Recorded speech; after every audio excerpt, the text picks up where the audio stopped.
Hello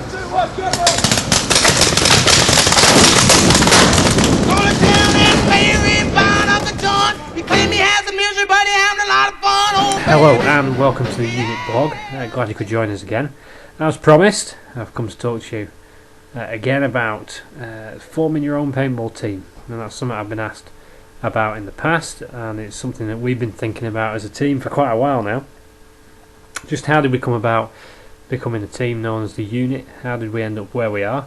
And what can we tell you that would help you if you're potentially thinking about starting your own team?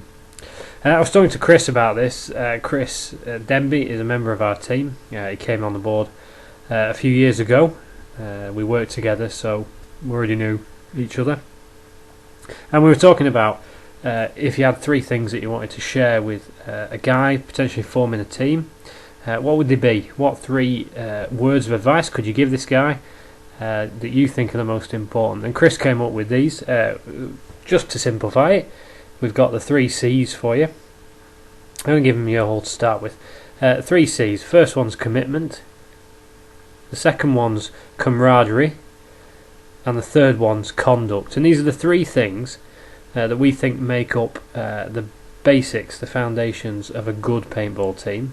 And you're looking for a paintball team that's going to last over time and over stress and changes within the sport. So let's start with the first one, commitment. Commitment's probably the one you're going to struggle with the most, if I'm honest. This is the one that is really where the rubber hits the road. If you haven't got commitment in your team, there's no point carrying on. We've broken down commitment into 3 different areas, and these are the 3 areas that we struggle with the most.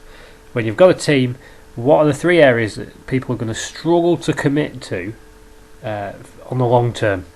So we've got financial commitment, time commitments, and a cause. Committed to the cause. These are the 3 things that are going to make or break your team. First one, financial commitment.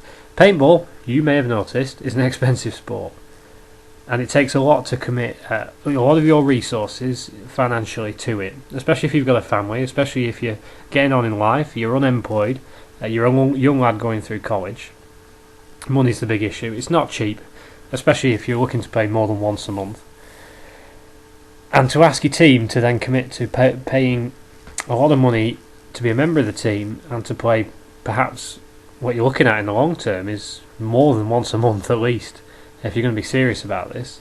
So you need to be sure that your team members are committed financially to giving that money.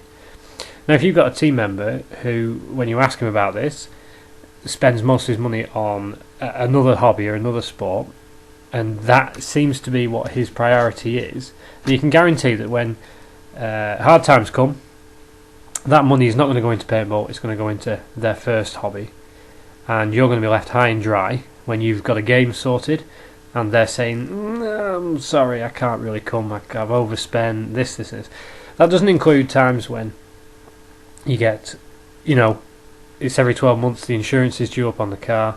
You've got to be a bit flexible.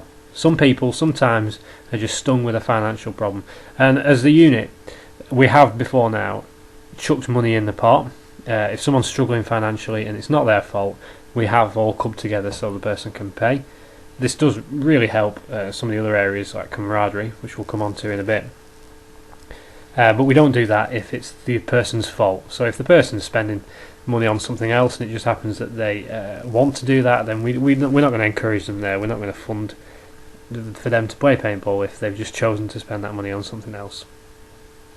So financial commitment's a big deal, especially if you've got a game booked and your team isn't going to show up on the day because they've no money and it's because they spent it on something else. So you need to find that out first and foremost. Out of your team members, who can commit financially? If they can't commit financially, stop. Don't just politely say, well, maybe the team's not for you. Okay, so that's the first one, financial commitment. Time's a big issue. You might be playing a game, it'll last the entire day. Can people give time to that? And it's not just the game. As we come on to camaraderie, are they going to devote social time? Are they going to spend time with you, get to know you? Because you're going to want to bond as a team. It sounds cheesy. You can't just turn up on a day and expect your whole team to gel and work together if they don't know each other. or there's grudges, or there's grievances. It's just not going to happen. And if they can't commit to time, even if it's just going down the pub once a week to catch up, if they can't commit to that, then you've got questions. You're going to have struggles later on down the road when there's commitment really needed and they can't do that, or they're not willing to. You can't expect your teammates to back you up out on the field if they have no kind of emotional response to you, if they don't even care about you. If you're not even friends, what's the point? A lot of people struggle with time. Time and money are big resources, and if people can't give the time, or they want to give that time to something else that they feel is more important, forget it. Your team's not going to last. You're going to give 6 months down the line, you're going to get frustrated, disheartened, and your team's going to fall apart. So you need to make sure that the team members that you're choosing to be a part of the team can commit financially and chronologically. There's a big word for you. You get what you pay for. Can they commit time-wise? Can they give the time that this is needed? Are they going to devote time to it because it means something to them? And the third one under commitment is cause.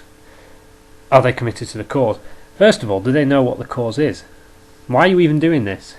Do you know why you're forming a paintball team? Is it just a bit of fun? Are you just playing at it? Is it just something you want to do regularly? Or are you serious about it? And if you haven't given your teammates a clear vision of what you want the team to be doing in 12 months, 2 years, don't expect big commitments.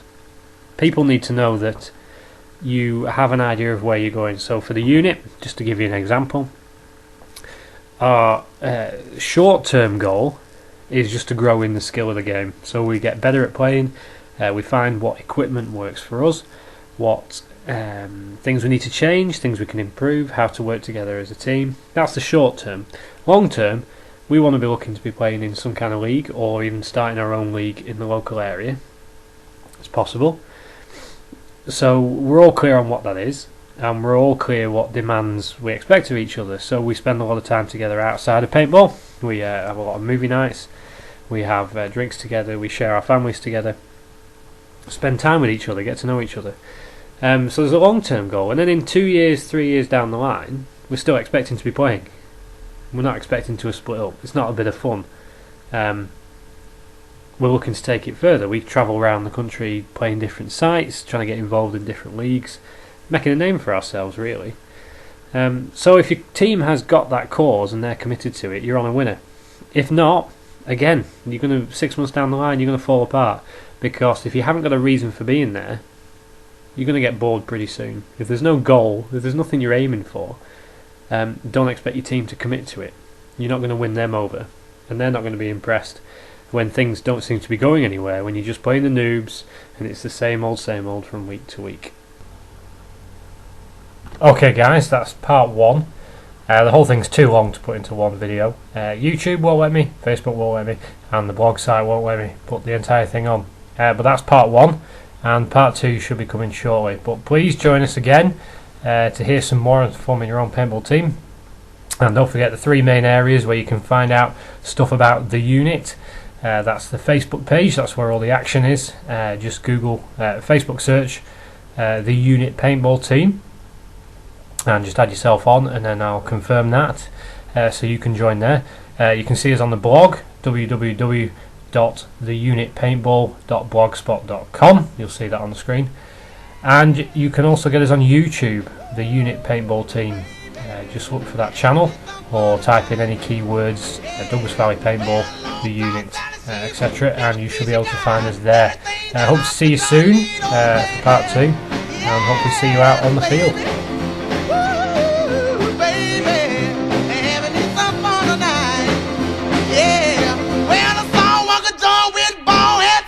He saw Mary coming and he ducked back in